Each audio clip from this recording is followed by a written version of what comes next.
I don't feel like having a So giant TV. tomorrow, I turn back to the gym from my beach in Insanity. A giant TV. Well, no, not doing Insanity. I literally, Good to go? Yeah. So let's go. You guys happy?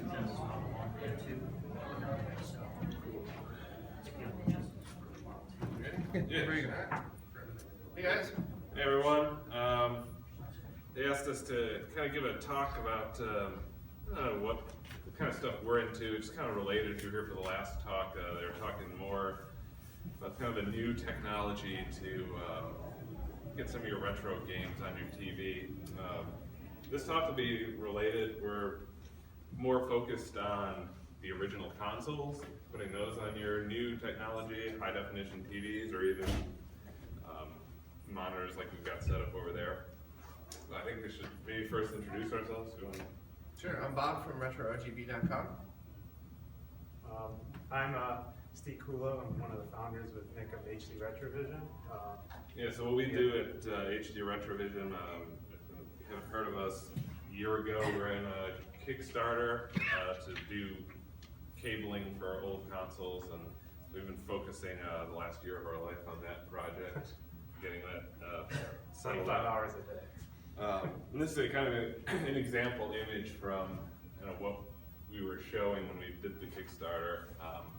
On the left is really bad-looking composite video from a Sega Genesis, and on the right was what we were able to get doing our cabling through component video.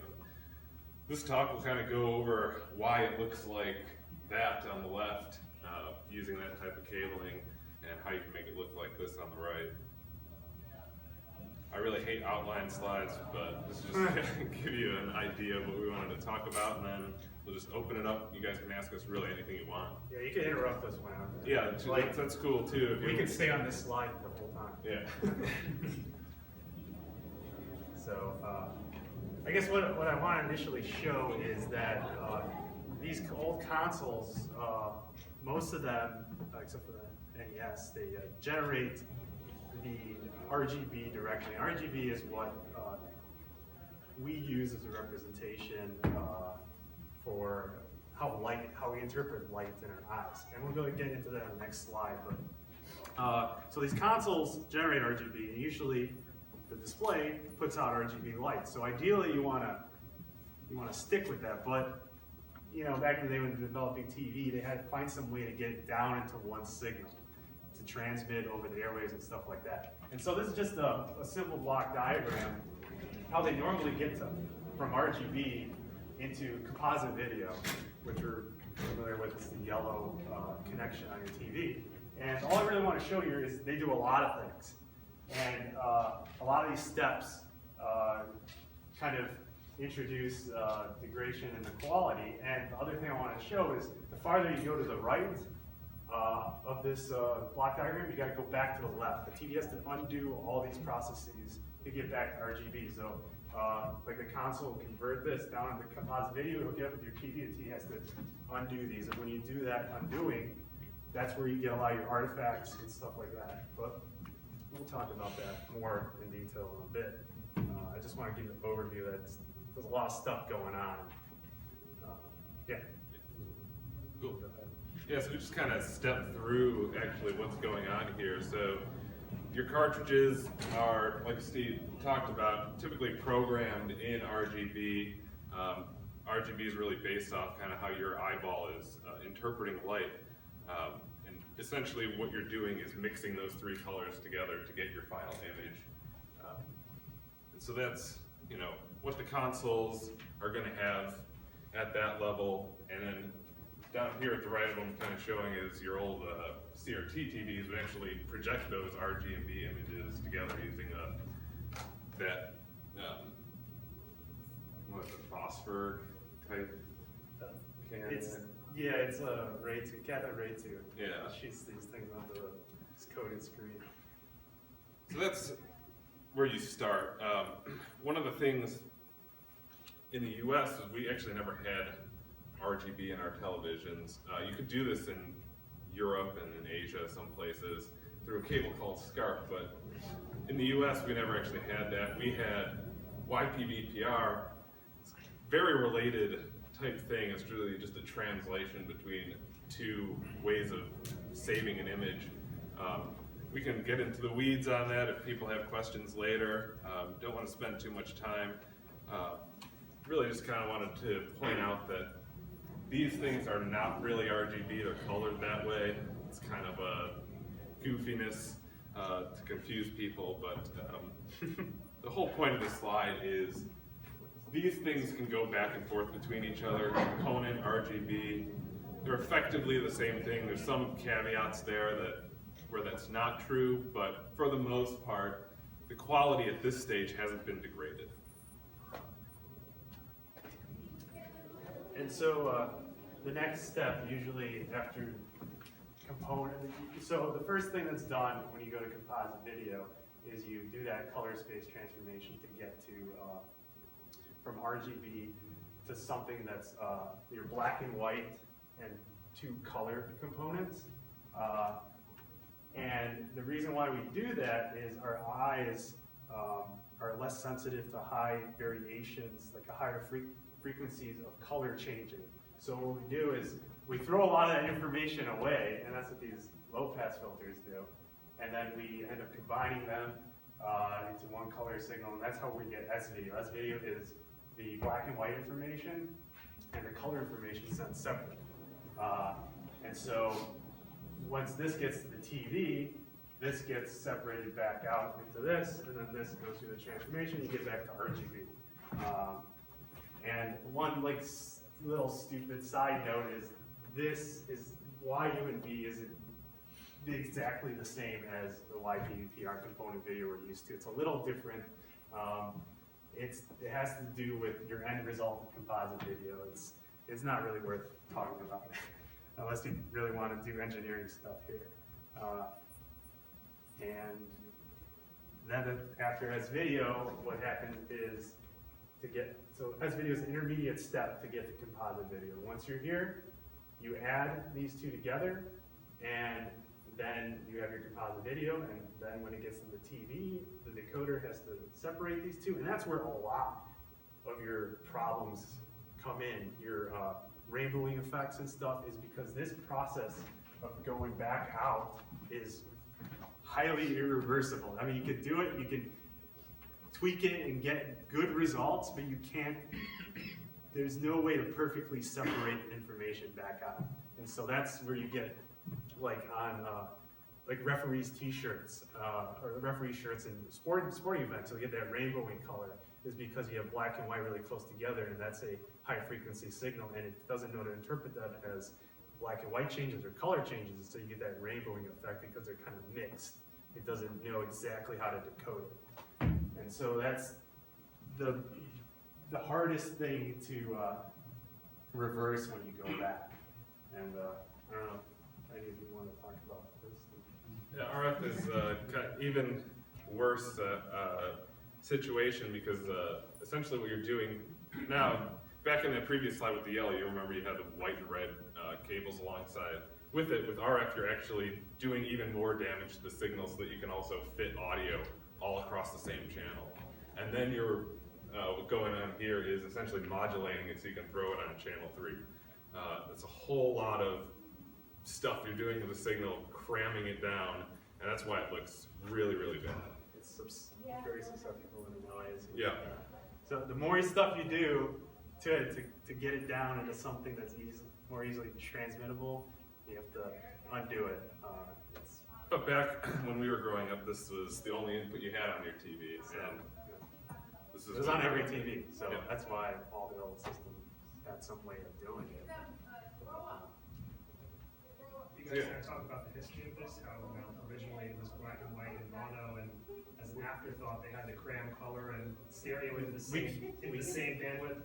We can, but yeah. So one of the reasons for the NTSC system, was it needed to be backward compatible with black and white TVs, and so that's one of the reasons why they kept it in that format. You have the Luma and the Chroma added on top of each other, and the black and white TVs would just ignore the color information and just display black and white because they're added on top of each other. And so that was one of the. NTSC is a very complicated system. Like these guys really did their homework when they were coming up with this. When we plug it in and we look, oh, composite, it looks like junk. But that's amazing to be able to cram all of that into the same airspace. The FCC gave you 6 megahertz per channel for over-the-air video transmission. And so they were able to do all these goofy tricks that we showed and cram color information into that same space, and it's just really ridiculous how they're able to do that. Especially considering they did it with vacuum tubes. Yeah, and they did it with vacuum tubes. Yeah.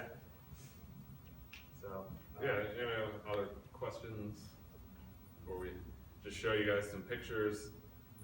Well, we have live monitors set up. Bob brought 3 CRT monitors, and we have Composite, SVideo, and RGB hooked up live, same source, and you can compare the differences over there. You can walk over there whenever you want and see the live stuff. We have some screenshots here, but yeah, you can see it live on the monitors, but the screenshots might actually show it better just because they're very small monitors, because I didn't want to lug my 30-inch monitors all the way over here. But the only thing to keep in mind with those is, all of these, they're studio production monitors, the 3 little ones. So in up to mid-2000s, they sold them, and those were $3,000 a piece. These aren't consumer equipment. This is professionally calibrated monitors. So Composite actually looks awesome on that, which is why we grabbed just a junky tube TV to stick next to it.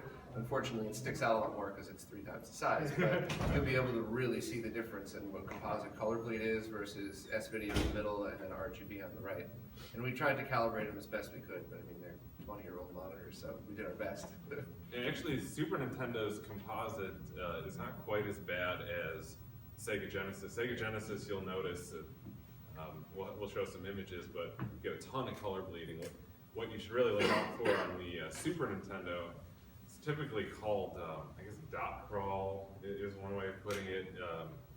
Essentially, if you look at edges around things as the picture moves, it looks kind of jagged and really edgy, and it's another kind of form of loss when you're doing this whole process. But here's from the NES. We threw up a shot of RF versus composite. I actually really like this image because it makes the composite look awesome. And so you really see, especially in the background, it's just a ton of noise, and it's coming from your loss from your jamming audio in there. You get Super Nintendo shot. You can really see rainbowing in that fine line up on the top right. That's versus SVideo. The jump from SVideo to Component isn't huge. Maybe a little hard to see just because we're a projector, but there is still a bit of color banding left in there. You don't perfectly get rid of it jumping up to SVideo. But once you go to a Component type, you get a perfectly white original type. But SVideo is still the biggest jump in quality because you're avoiding that step of separating the luma and the chroma out, the black and white and the color. And that's where most of your problems lie.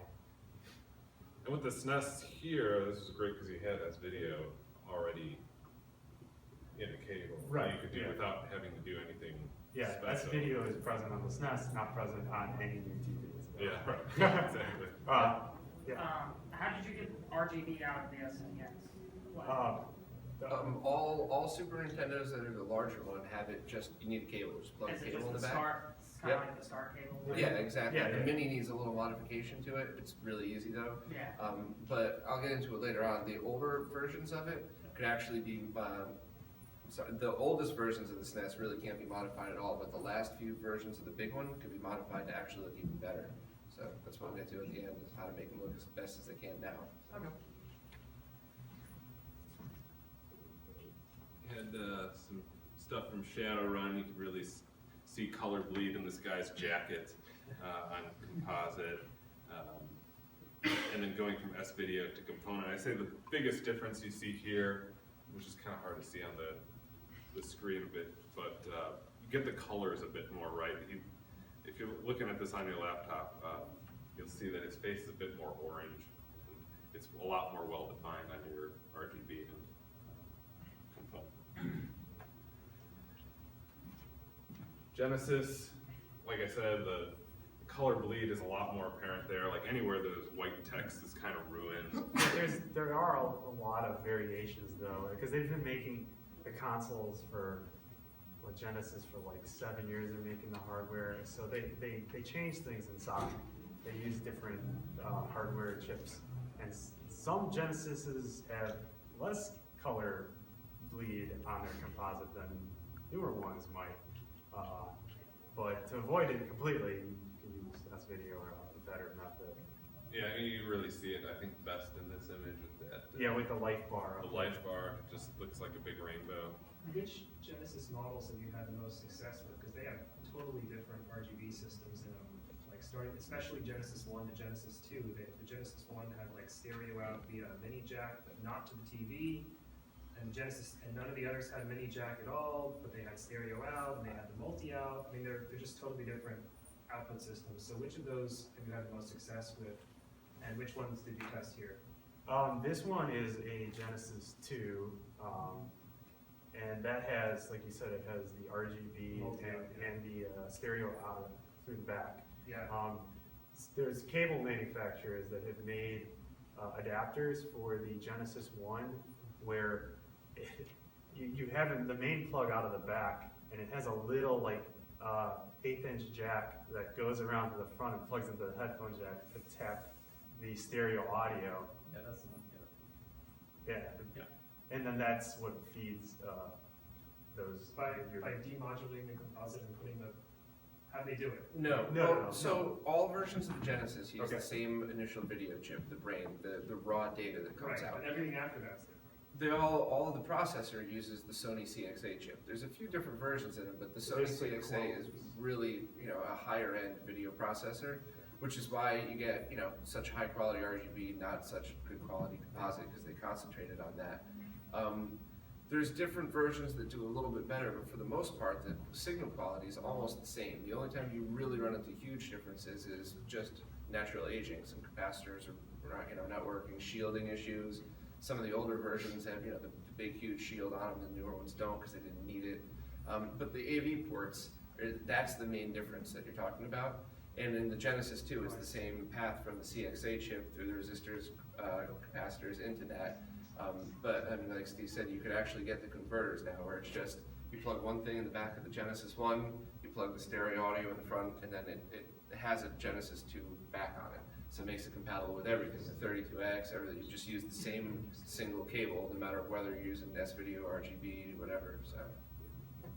But yeah, like you said, the internal of the Genesis, no matter if you're Model 1, Model 2, the video graphics chip pumps out RGB to this chip that also buffers RGB out to the AV jack and makes the composite video, sends that out to the jack, makes SVideo, but doesn't do anything with it. There's no SVideo on the outputs of any Genesis AV jack. You can go inside and get it, but it's not present on the external connector. Those earlier stages of the Genesis video system are inherited from the System 16 arcade machine. So Yeah. that's why they're high quality. Yeah, so the RGB quality, like Bob said, pretty much really good throughout any Genesis revision. Cool. Yep. I think Bob's going to take over and talk about consoles. Yeah, so basically, all the options we had as children for high quality output either weren't available in the US or were just so unfathomably expensive. Like, if little me could go play with that monitor, my head would have exploded, because that's just, so now that we have the opportunity to do this and do it cheaply, the best thing to do is to get the highest quality signal from the root of the console and then pick a better option for a TV. So if you're into CRTs, you can get for free now a really nice CRT on the side of the road pretty much. And for Super Nintendo, you do have the option of SVideo, but some of them don't have SVideo inputs. They have the YB, the component input, and that's where their cable actually comes in great for stuff like that too, because now you get the highest quality signal into a high quality TV. If you're really into CRTs though, RGB monitors are probably the best. I mean, I just got I'm not making this up, I got a Sony BVM 32-inch monitor for $500.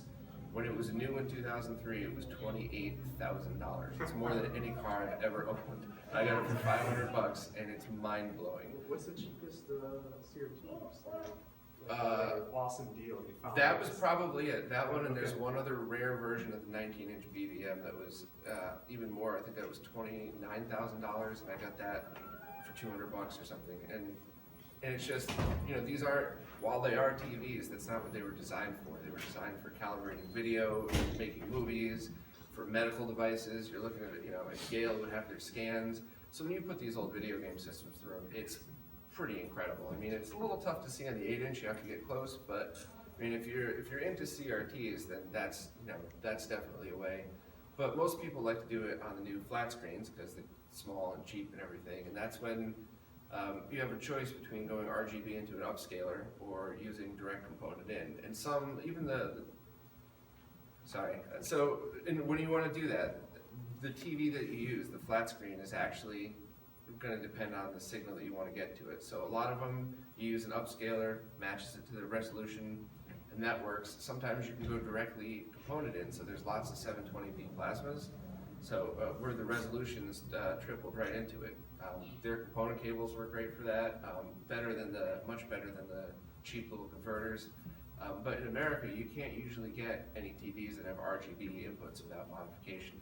So that's why you need to either use it, composite video or component video converter, or use some kind of upscaler to do it to HD.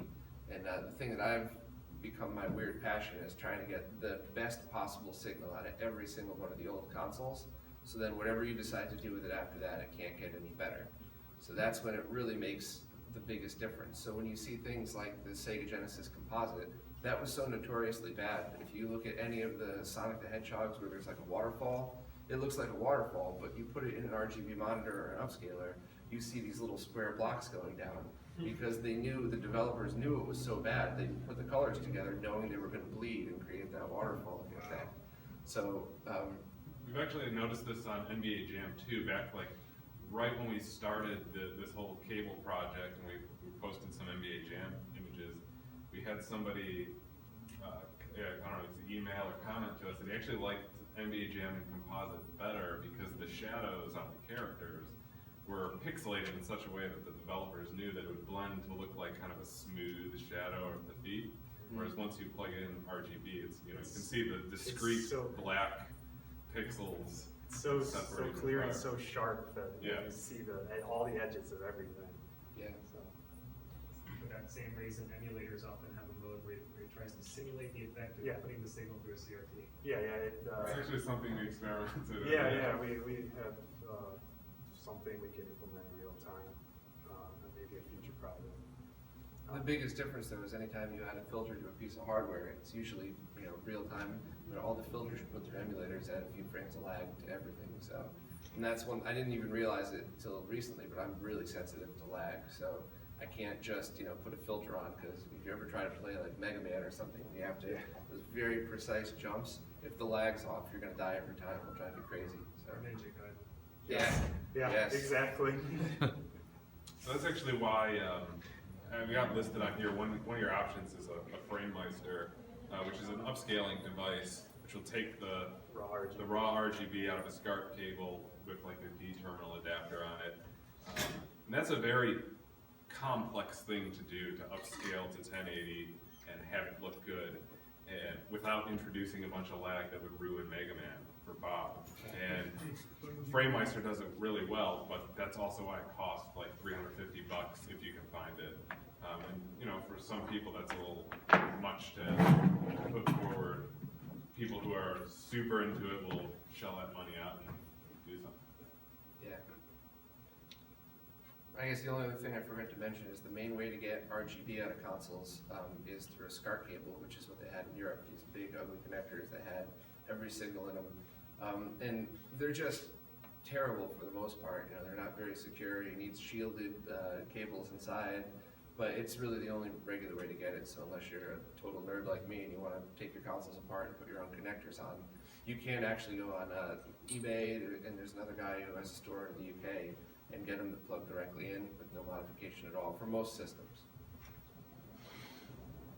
RCA made a few SCART-capable TVs in the US. Did they? Yeah. Oh, the Pro Scans. It wasn't even for the professional market. Oh. This was around, this was mid-90s. Yeah. Interesting. We didn't do super. Yeah. Oh, we talked. Oh yeah. Oh yeah. So the last one we just threw out up here was N64. Somewhat selfishly, because we constantly get asked, since it has the same connector as N64, Super Nintendo, will your component cables work with it? And the answer is no and maybe. So Bob can talk about the modding a little better than I can. So the N64s, the very first couple of revisions, because there were many, many different board revisions of those, have a chip in it that takes the raw data from the CPU and does exactly what all the old consoles do. Convert it to RGB, and then from there break it down to SVideo, Composite, and then RF. But they being Nintendo, never actually hooked up the RGB lines. So it's literally, everything's there, all the circuitry's there, you just have to connect them, and they're not amplified.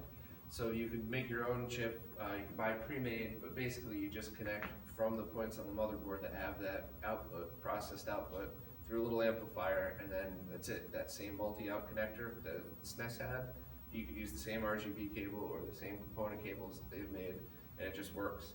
The later models, they actually changed everything. Not only just the board, the different revision of the actual CPU and the way it's processed. And a guy, Tim Worthington, the same guy that did the NES RGB mod, made one that works on every N64. But that's a lot more expensive. So basically, if you're looking for RGB or component out, you should try to get one of the older consoles with NS1 is the serial number. I've never seen one that didn't have that older board in it. Started with the NS1. Right, and then just throw the cheap chip in, and that's it. It's 6 solder points, and if you've never soldered anything before, it's an hour and a half. If you're good at soldering, do it in 10 minutes. It's hard to see, but like this little part here is a board that Bob sells that fits over the motherboard points on the AV connector, and you put that over there and you solder to it, and then you want a couple wires to the motherboard, and then now your AV connector has RGB properly driven to properly amplified to drive a video line. So. Yep. And the signal's the same as Tim's board. They both put out the exact same quality signal. It's just his actually reads it right from the video chip and converts it himself through his own chips that he made to the RGB signal. So, like if you really want one of those fantastic consoles with a clear plastic or anything like that, then you got to use Tim's board. It works great. Have you guys seen the same problem on SCART inputs or outputs where all pins are there, but not all of them are wired? Oh yeah, all the time. That's why I refuse to link to cables unless I've actually used them myself, because very often I get tons of emails, at least 2 or 3 a week, about people saying they bought a SCART cable on eBay, they plugged it in, and it looks exactly the same as Composite. I tell them to open it up, and it is Composite. It's just in the SCART one, yes. SCART is really just the connector part. It says nothing about how it's wired up. It's like, think of it as like an analog precursor to HDMI. It has everything in one cable, and audio, all your video, and so it could support Composite, it could support SVideo, it could support even components, and then on RGB as well. Right. But unless you know how it's wired, you can't. But what about devices? So the connector is huge, but obviously cables would be lacking it. Have you had trouble with devices where the input or the output wasn't processed on SCART? That's something that lots of people run into in Europe. A lot of those cheaper TVs just had mini RGB to composite converters, but yeah, that's definitely something I've gotten a few emails about, where people will get the good quality cable from a SNES that they know that's outputting, and it doesn't look any better, and then come to find out, what model TV you're using, look that up on Google, and then you find out. But basically, as long as you're using an RGB monitor or upscaler that's been, tested by other retro game guys, then it's not an issue with processors, only really European TVs. I would like to try one of those RCA ones with the SCARTs just to see what it's like. Do you know the model number? I have a photo of it because I used to own one long ago. Oh man, yeah, you gotta share afterwards. Yeah. I know. It's 27-inch, so not really something you can put on a desk. That's still good. So just one last slide, actually, and this is a little bit off topic, but I just wanted to mention it because it's somewhat related. Is that all these old consoles are outputting video that is not meant for high definition TVs, right? This is actually the way they throw the video out is meant to tell the CRT a certain way how to draw its lines, and so it's some goofiness. Yeah, there's some goofiness that goes on. There's some processing that has to be done when going from console to TV. Somewhere along the line, processing is going to be done to make it display properly. And that can be in the top picture there. I show scan line. That's obviously something from CRTs. If you remember, your HD TVs are going to fill in that information. Bottom left picture there, I thought it was a really cool image. Someone took a Mario, and that's the actual resolution of Mario tiled across a phone, which is so high resolution now that unless you upscaled it, that's how many you could fit on there. And that's what you're trying to throw up on an HD TV. And then there's also the case where you might have interlaced video, which just means you are only drawing every other line in an alternating way. Well, your TV is not going to display it that way anymore, so it's going to try to fuse those frames. And it may do a really bad job at any of these three things. It may do a really good job. We have tested tons of TVs at this point, kind of seen a wide range of this. Oh, yeah. And also input lags. That's really bad. Yeah. That's good. See, that's the big thing with newer displays. The CRTs didn't have a native resolution to them. They just, display the image through the phosphors, and all flat screen TVs have the little pixels. Like when you look up really close.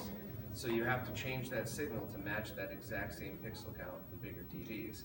So your average signal from the old consoles is 240p, which scales perfectly into 720 and into 4K, but not into 1080p.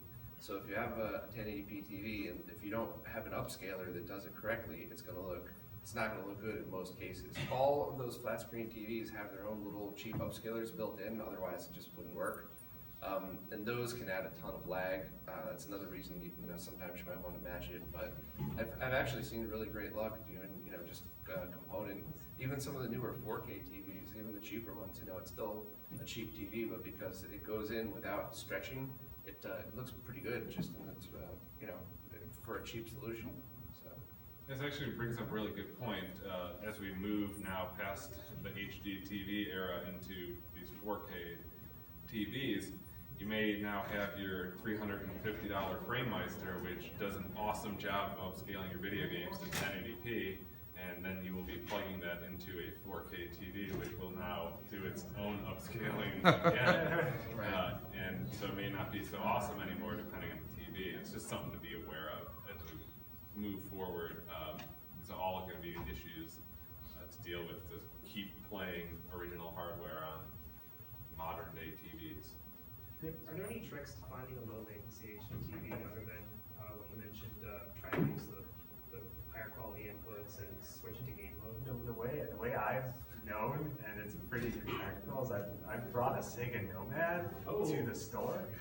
And it's plugged it in, and there's some test software that can run on the Sega Genesis, and you can do like a lag test. Yeah, Artemio's 240p test suite, the guy made a really great piece of software too. If you want to download it, it's free. So that's the practical way to do it. Yeah, so Steve's gone into Walmart's and looked like a crazy person going behind TVs and testing them all out. I'm like, I have to make sure it does this. Oh, they have those inputs on there. It'll work. I'm like, there's a reason I have a list this long with checkboxes everywhere. There are websites where people post their results. We do it. Yeah. We do some. You can go to our website and see a list of TVs that are even compatible with 240p. We haven't really touched on this yet, but there are TVs that just won't even take an old video game console. They choke on the signal. They say, yeah, even no, on that's composite. not. I found some that choke on composite. Yep. Yeah, and it doesn't even matter the quality of the TV. I've seen bargain bin TVs that look fine, and other, really nice TVs that just won't play 240p signal at all. So. In general, we've had really good lucks with Samsungs and Sonys. We've had terrible luck with LGs. It's kind of just the That's a general. generalization, you know. Panasonics are usually pretty good too, though. Yeah. Or at least at the very least their plasma is not that. I'm not sure. Oh yeah, the Panasonic Plasmas work great with it. Yeah. I've seen that. How yeah. about projectors? What's that? How about projectors?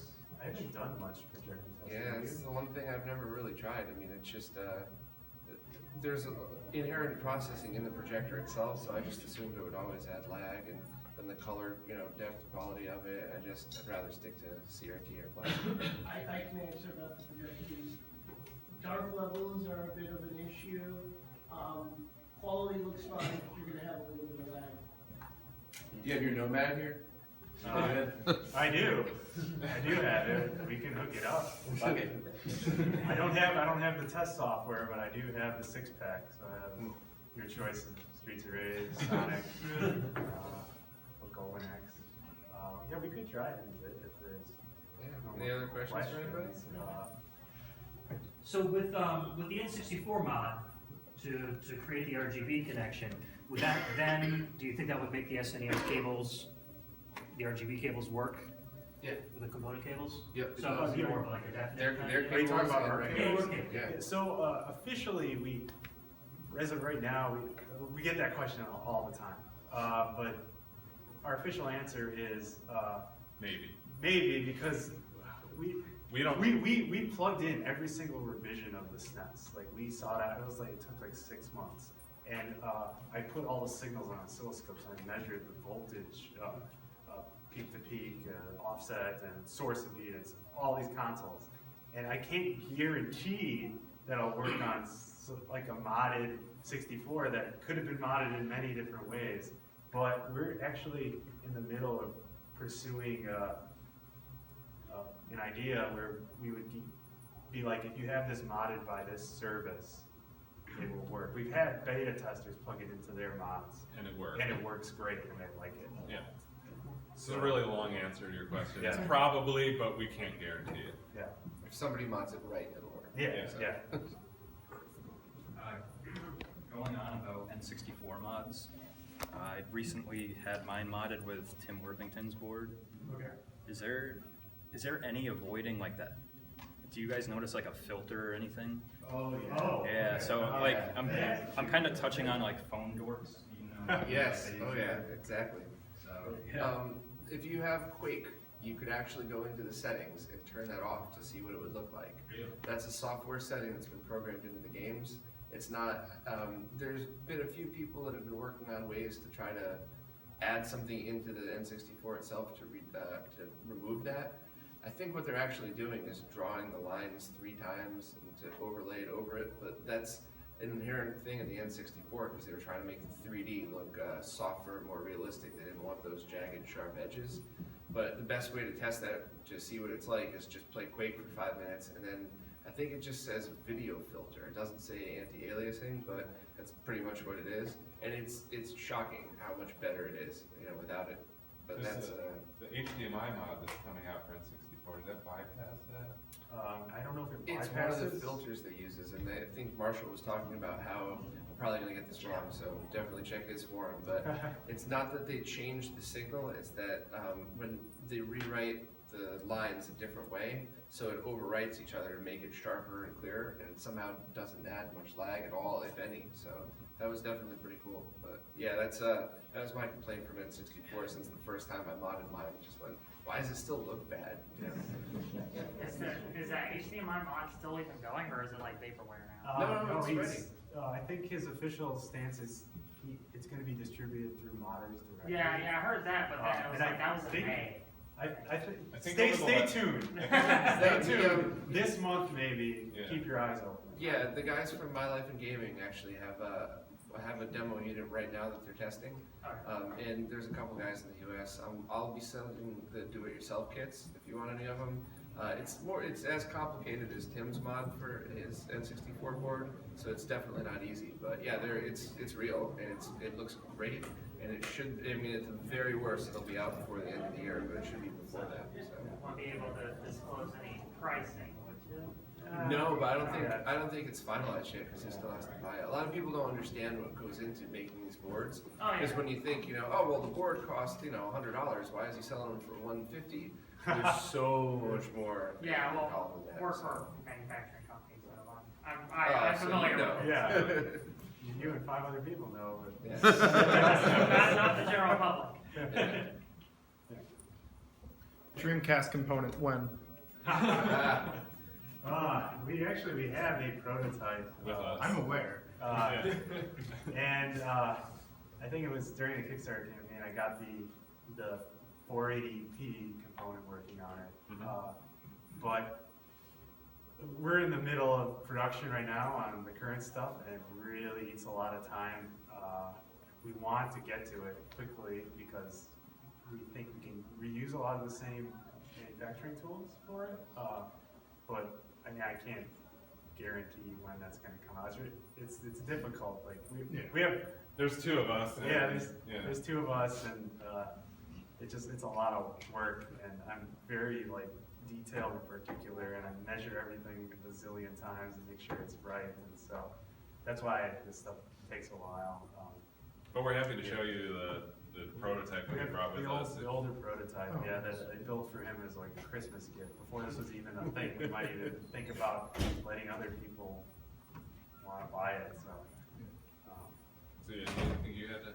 About that HDMI N64 mod, is it via analog or is it direct digital? Are they tapping he before the grabs the digital data Before the directly. Yeah. Similar, so that Tim Worthington N64 board, that's what that's doing. It's taking the digital lines and it's implementing its own digital to analog converter. Because they got rid, what Bob said, there used to be 2 chips, either digital analog converter, and then you had your NTSC encoder separately. And then what they did in the later revisions, they combined those 2. So you didn't have access to the RGB at all. You just had your composite and your SVideo, but cost savings window? Yeah, it makes sense to do that. If you're an engineer, you know all about that. Like you want to do that stuff. He's grabbing the lines directly off the video processor and just staying in the digital domain. And So it won't have any extra lag on top of it. Yeah. Analog It to has analog, control. is almost never any lag, but analog to digital always adds something. So digital to digital, it's pretty good. if you know what you're doing, and Marshall definitely does know what he's doing, you have control over your lag. Everything you process, you know how much it's going to affect. So he's careful of that. I came in a bit late, but did you talk at all about SCART switches? And what, if there's any good ones? Well, I'm a little partial to that answer because I know Gennady, the guy that's making that G-SCART switch. But basically, the short version is there's garbage ones where the signal bleeds through even the individual pins. So even if you only have one console plugged into the input and one output, it still actually makes it. When we first started testing it, my cousin Scott and I brought one home. We plugged it in and I went, oh no, I must have broke the monitor. And we removed the switch and it's perfect. So yeah, but the G-SCART switch, the new revision's coming out, it's really great. I mean, I've been testing the hell out of it for a year. And, it's auto switching and it's you can go between RGBS and RGB-HV, which means it's a really long way of saying it's compatible with everything you throw at it, no matter what the upscaler is. So it's got the sync stripper built in. So it's that one's going to be a pretty big deal, especially because when I first started, the 6-port switch I bought was like $225, and shipped to Europe. And this is going to be, I'm not sure the exact price. It's definitely going to be less than $150, and it's 8 ports, and it's designed for gaming, and so that's definitely the one to look out for. I'm interested. Yeah, I need that name. I stepped out for a second, so I don't know if this was already asked, but I had 2 questions. The first is for the Sega Genesis cables, for the Model 1 in particular, how would it work with the Sega Master System as they share the same AV out port? And the second question is, if you guys are working with the Model 2 and Model 1 Sega Genesis, what are the chances that we could see like a Sega Saturn component cable in the future? So it's a possibility. The thing is, when we designed the circuit, when I was doing the final revisions, like in April, when pulling all these all-nighters to make sure to get it right, because SNES is a very complicated subject in this, because you have different output circuitries on your NTSC and your PAL. You want to be universal across the worldwide, because there's a really annoying problem with SCART cables for SNES, where you have to buy a NTSC one for NTSC and a PAL one for PAL, but the later PAL ones use the GameCube one.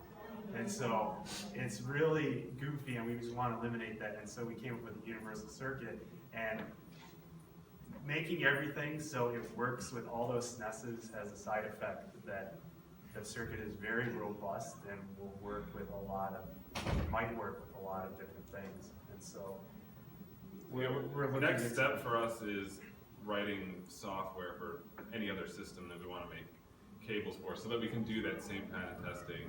We don't want to sell something and to claim that it works with Saturn, and then all of a sudden people come at us with pitchforks because it doesn't, or it looks bad.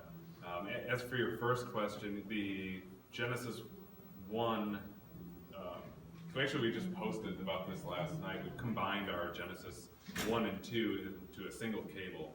There'll be a Genesis 2 cable you slap an adapter on to switch it to Genesis 1, and that will also work with the master system. And then we also have this new feature we added where our cable, we have this, the demo, and we could always step out after we run out of time if you want to see, is we have an audio jack on our Genesis cable. So a Genesis 2 cable, you plug in the Genesis 2, you get stereo, right? If you plug it into the Genesis 1 with this adapter, Genesis 1 only had mono out the back. So it would route the two monos to your white and red on this cable. But if you wanted to buy a short cable to attach to the front of the Genesis and plug it into this jack on our unit, which when you plug this stereo audio from the front into our jack, disconnects the mono audio and routes the stereo audio to the same wires that we have. So out of the box, works with mono. You feel like buying a short cable to the front, as soon as you plug it in, you get your thing upgraded to stereo. So it's really helpful also with simplifying all these audio connections, especially if you got Sega CD and stuff like that. You either use our cable out the back with a Genesis 1, and any combination you get mono. If you want to upgrade to stereo, just tap the front headphone jack with a wire and you got stereo. So. Any other questions? I was wondering what your opinion, or if you have experience with the Ikegami RGB monitors, because they're very, very cheap. Like, I picked them up for $40, but I've never compared it to a Sony, so I'm not sure if your eyes probably more trained than mine. I always wanted to get one to try that myself, because I do see it pop up from now and then, but I have no room left in my storage area or my house. I have so many monitors now, it looks like. I mean, other than the monitors, I'm fine, but I think I'm a monitor hoarder at this point. So I haven't had a chance to see one, but I really hope to someday, just to at least maybe put one side by side with the PVM to see how it compares.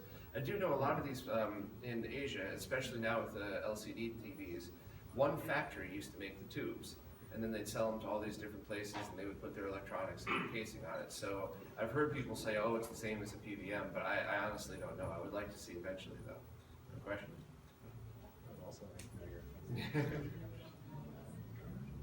that about it? Is there any advantage to a SCART switch? I mean, it's obviously a lot cheaper to use a triple RCA component switch, have 3 RCA RGB jacks and just use a switch like that, as opposed to trying to get a 30, what is it, 30 pins on SCART to switch? Yeah.